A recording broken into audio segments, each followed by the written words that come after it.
આગામી લોકસભાની ચૂંટણીને લઈને રાજકોટ બેઠક પરથી કોઈપણ પક્ષ દ્વારા ઉમેદવાર જાહેર કરવામાં નથી આવ્યા ત્યારે હવે શહેરમાં ખોડલધામના પૂર્વ પ્રમુખ પરેશ ગજેરાનું નામ ફરી એક વખત ચર્ચામાં જોવા મળ્યું છે। પરેશ ગજેરાને ટિકિટ આપવાના શહેરમાં બેનર્સ લાગ્યા છે। 50થી વધારે પોસ્ટરો રાજકોટમાં લાગ્યા છે। પરેશભાઈ શું કહેશો, કોઈ પક્ષ દ્વારા તમને ટિકિટ આપવામાં આવે તો સ્વીકારશો? મેં અગાઉ પણ કીધું હતું, હું આજે પણ કહું છું કે હાલ નજીકમાં કોઈ ચૂંટણી લડવાની ઈચ્છા નથી।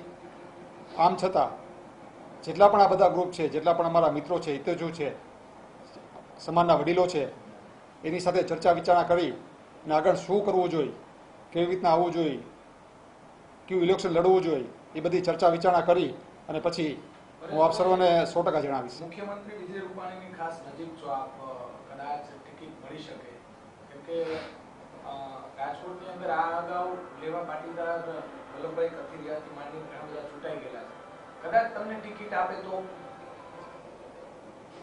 આજ સુધી લગીને કોઈ એવી વાત કરી નથી મને કે પરેશભાઈ તમારે તૈયાર રહેવાનું છે કે પક્ષ દ્વારા તમને ટિકિટ ઓફર કરવામાં આવશે।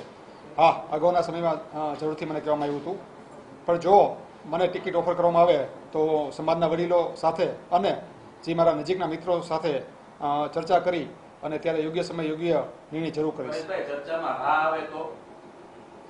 ચર્ચામાં હવે તો 100% ચૂંટણી લડશું। પરેશભાઈ, તમારા લડવાથી સમાજને, રાજકોટ વિસ્તારને, લોકસભા વિસ્તારના મતદારોને ફાયદો થતો હોય તો તમે હા પાડશો?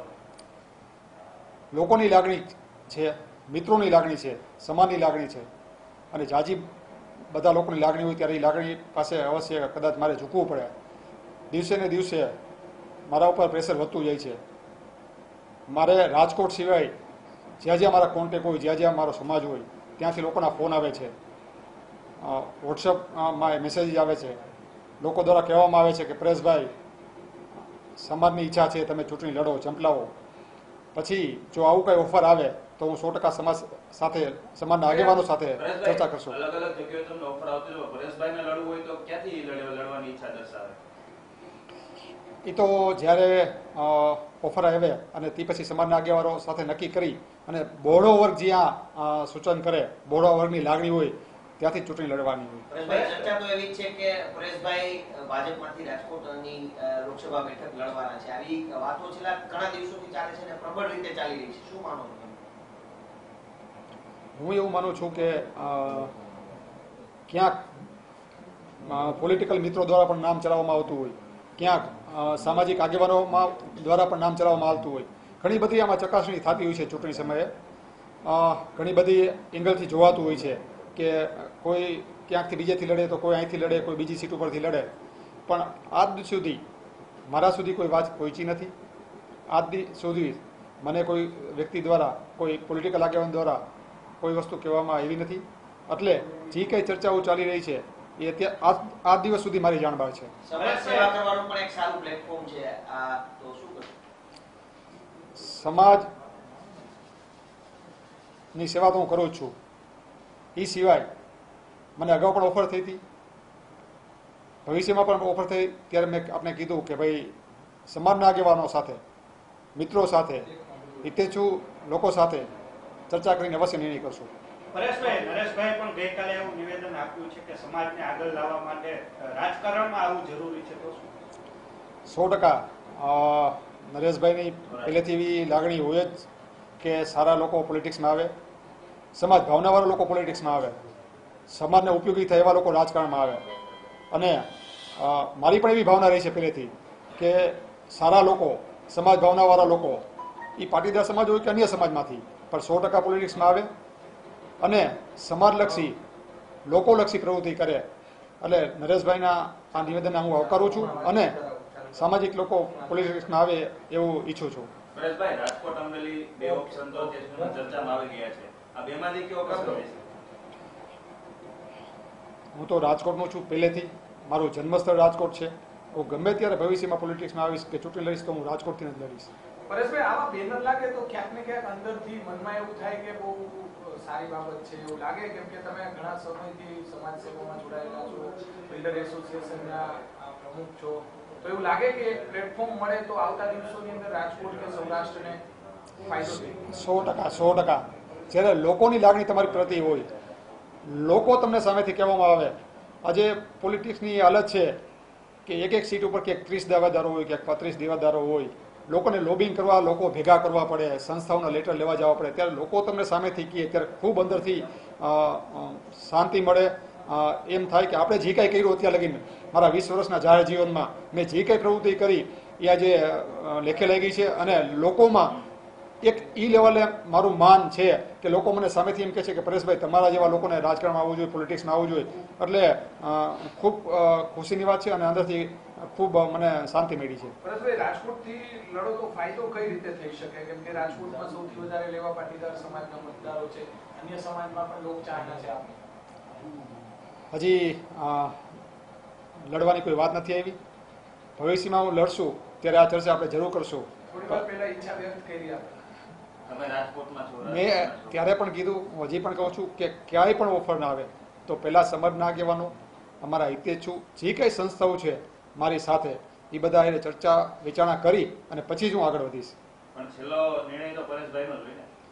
પરેશભાઈનો નિર્ણય હંમેશા છેલ્લો નથી રહ્યો. હું હંમેશા લોકોની લાગણી હારે, મિત્રોની લાગણી હારે જોડાયેલો છું. હું પહેલી વખત કોર્પોરેટર થયો ત્યારે પણ મારી ઈચ્છા નહોતી કે હું કોર્પોરેટર થાવ, પણ મિત્રોની લાગણી હતી કે પરેશભાઈ તમે આવો, એટલે અમે થયા હતા. હજી હું કહું છું કે આટલા બધા લોકોની લાગણી હોય, બહુ જાજા બધા લોકોની લાગણી હોય, જાજી બધા સંસ્થાના આગેવાનોની લાગણી હોય, ત્યારે પરેશભાઈનો નિર્ણય ગૌણ થઈ જાય છે. પરેશભાઈ, પહેલી લાગણી તો રાજકોટની જ હશે ને? 100%. ક્યારે પણ ડિસિઝન આવશે, નિર્ણય આવશે તો રાજકોટનું જ આવશે. પરેશભાઈ, શું કહેશો? પરેશભાઈ ચૂંટણી લડે તો નરેશભાઈ સાથ સહકાર આપે અથવા તો એમનો ટેકો હોય? 100% ટેકો હોય. નરેશભાઈ, પરેશભાઈ, લેવા પટેલ સમાજ કોઈ અલગ નથી, બધા ભેગા જ છીએ. અને જો ચૂંટણી લડવાનું થાય, મેં આપને પહેલાં પણ કીધું કે સમાજના આગેવાનો જોડે ચર્ચા કરશું, સામાજિક સંસ્થાઓ જોડે ચર્ચા કરશું. એમાં નરેશભાઈ હારે ચર્ચા કરવાનું, પ્રથમ નરેશભાઈ હારે ચર્ચા કરવાનું થાય. પરેશભાઈ, હાર્દિક પટેલે પણ હવે રાજકારણમાં ઝંપલાવ્યું છે અને કોંગ્રેસમાંથી ઝંપલાવ્યું છે, કઈ રીતે જોવું? આમ જોઈ તો હાર્દિકભાઈ રાજકારણમાં પહેલેથી લોકોને લાગતું હતું કે આવશે જ, અને જ્યારે અનામતનો મુદ્દો પૂરો થઈ ગયો છે, પાટીદાર સમાજ, સવર્ણ સમાજને 10% અનામત મળી ગઈ છે, ત્યારે હવે હાર્દિકભાઈ પોતાની કારકિર્દી પોલિટિક્સ દ્વારા આગળ વધારવા માંગે છે. સારી બાબત છે. પરેશભાઈ ચૂંટણી ન લડે તો હાર્દિકને સીધી કારકિર્દી સપોર્ટ કરશે? નહીં. હું અત્યારે મેં પહેલાં પણ કીધું હતું કે અમે ઉમેદવાર જોશું, ક્યાં ક્યાં ઉમેદવાર આવે છે, કોની સામે કઈ પાર્ટીમાં કોણ ઉમેદવાર આવે છે. આ બધું જ્યારે ઉમેદવારનું લિસ્ટ ફાઇનલ થઈ જાય ત્યારે આપણે હું અવશ્યથી કહીશ કે પાટીદાર સામે પાટીદાર ઉમેદવાર આવે, કેવી રીતના મિત્રો બહુ મૂલ્ય લોકો હોય કે ઝાઝા બધા લોકો હોય, ઝાઝા બધા લોકોને વિચારસરણી જે પક્ષમાં હોય, એ એમ કે આપણે પરેશભાઈ આ પક્ષમાં જવું જોઈએ, અને એનો અમે બધા ચર્ચા વિચારણા કરી અને પછી એમાંથી અમે આગળ વધશું. પરેશભાઈ, પાટીદાર સમાજ છે, તમે પણ પટેલ છો, એક ભાજપ સરકારથી નારાજ હોવાની વાત આવી રહી છે, શું કહેશો?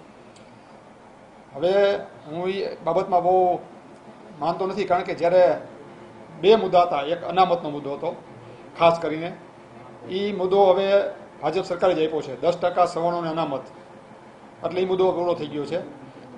રાજકોટ સિટી લ્યો તમે, બરોડા, સુરત સિટી લ્યો, ગઈ ધારાસભામાં તમામ ઉમેદવારો બહુમતીથી જીતાતા, તો એ પાટીદારોના મત વગર આટલી બધી લીડથી જીતી ન શકે. ગ્રામ્ય વિસ્તારમાં ક્યાંક હજી ખેડૂતોના મુદ્દા છે અને ક્યાંક નારાજ છે, એટલે બધે મિક્સ છે. આખો પાટીદાર સમાજ ભાજપથી નારાજ નથી અને આખો પાટીદાર સમાજ એનાથી ખુશ પણ નથી. પરેશભાઈ, જે રીતના પરેશભાઈનું નામ ચર્ચામાં છે, તેવી જ રીતના બંધભાઈને મૌલેશભાઈનું પણ નામ ચર્ચામાં છે. મૌલેશભાઈ ખૂબ સારા માણસ છે. મૌલેશભાઈ એક ઉદ્યોગપતિ છે. મૌલેશભાઈ જેવા લોકો આવે, મૌલેશભાઈ જેવા લોકો ચૂંટણી લડે તો ખૂબ ખુશીની વાત કહેવાય. મેં મૌલેશભાઈને તે દિવસે જ ફોન કર્યો હતો, મૌલેશભાઈ તમે ચૂંટણી લડતા હોય તો લડો, આગળ વધો, અમે ફૂલ તમારા સપોર્ટમાં રહેશું. અને સારા લોકો આવે, કોઈ સારા લોકો પોલિટિક્સમાં આવે. મારી પહેલાથી ઈચ્છા છે કે સારા લોકો રાજકારણમાં આવે તો પરેશ ગજેરો એમાં 100% એને સપોર્ટ રહેશે.